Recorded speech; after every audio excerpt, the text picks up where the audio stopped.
is Stephen Batts. Stephen currently resides in North Myrtle Beach, South Carolina. He has been a member of Toastmasters Club for 2 years, and he's working on his level 1 research project. And as you know, Stephen is our current president. Stephen's title is How to Be Equality, time 5 to 7 minutes. Please help me welcome Stephen Batts.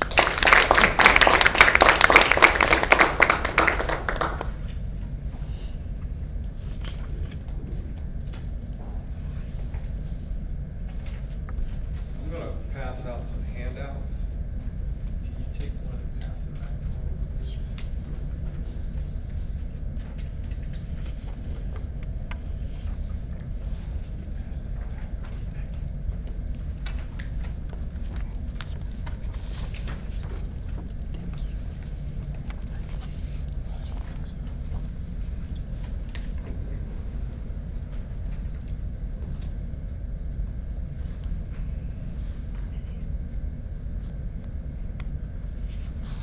Madam Toastmaster, fellow Toastmasters, and distinguished guests. Today I'll be talking to you about, my speech is going to be about how to be a quality club. What caused me to want to use quality clubs as my research is last year about this time, our immediate past president, Yolanda Powder, had given us her vision. And her vision was that this club is going to grow. And it made me curious about how do you get a club to grow, and what does Toastmasters have in their system to help clubs grow. So for quite some time now, I've been looking at clubs that are considered a 10. And we'll talk more about what a 10 is and how that means, but that's what gets you to the president level when you're going for a distinguished club. One of the first areas that I looked at, doesn't look like my clicker is working. Is it on? Turn it on. Side. Here we go. Yep, it wasn't on. One of the first areas I looked at is best practices. I really like best practices. When I was in the Air Force, I actually served on the Air Force IG team for my career field in security forces.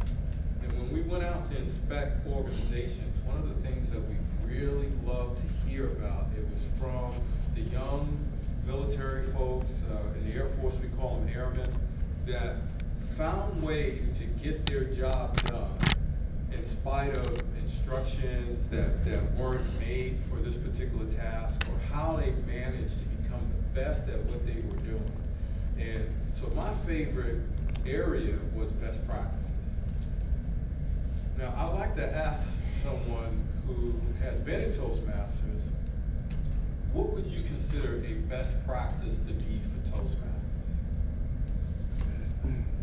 Vanessa? Starting the meeting on time. Yes, starting the meeting on time. Very good. Anyone else? Keep it organized. Yes. And so in addition to researching the best practices online, I actually visited other clubs. I've had the pleasure of filling in for the president and going to different meetings over the past year, where I've listened to other clubs talk about those things that they did that really made them stand out and move forward. Some of the things include the members are self-starters, that they participate in leadership roles, they volunteer, they want to move the club forward. Some of the great clubs have used social media, and the other thing that I really liked about some of the clubs were they use video conferencing. So when you have a new member and you're trying to mentor that new member, they actually set it up either through a platform called Zoom or something called GoToMeeting, and they were able to be in their home and actually help the new member and mentor them through the process to get them going. And that's very efficient. I consider that to be a very good best practice. As you can see on your sheet, there's quite a few best practices. I won't go over all of them. Some of the clubs, they have virtual meetings, which is either they're gonna use the internet and use one of the, Zoom or FaceTime or something like that to conduct their meetings, particularly committee meetings, like if you're having an open house and things like that where people can't always get together. The other best practice that I found with some clubs is they have a club success plan, and we'll talk about that a little bit later.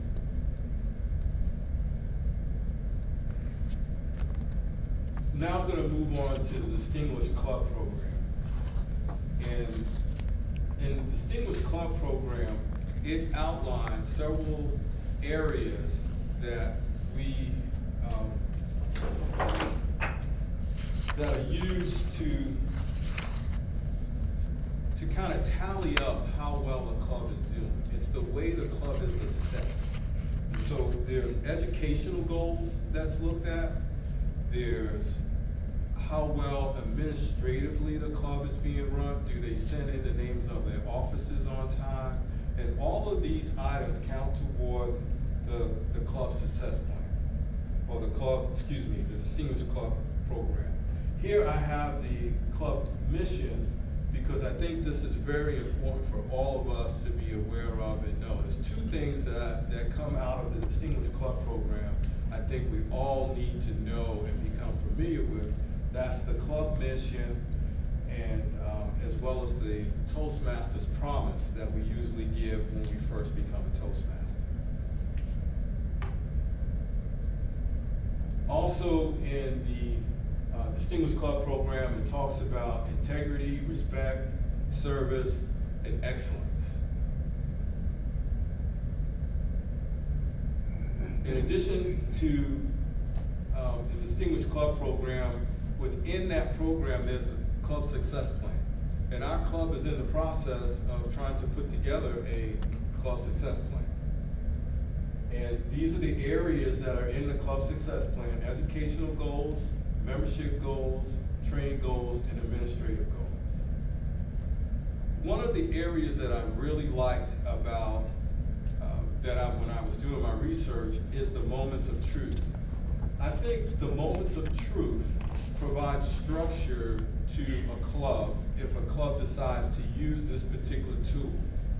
And some of the things that Moments of Truth is looking at is, do we greet members, not members, but guests when they come? How well is our membership orientation? Does the club fellowship with each other outside the meeting? And it also looks at how well we recognize folks for their achievement. These are the resources that I use. They're on that handout that I gave, and you can actually go look up some of this information to get more detail. Because of the limited time, it's kind of hard to go into the Distinguished Club Program and some of the other programs. So today, what I've covered is the best practices, the Distinguished Club Program, and the Club Success Program. Madam Toastmaster.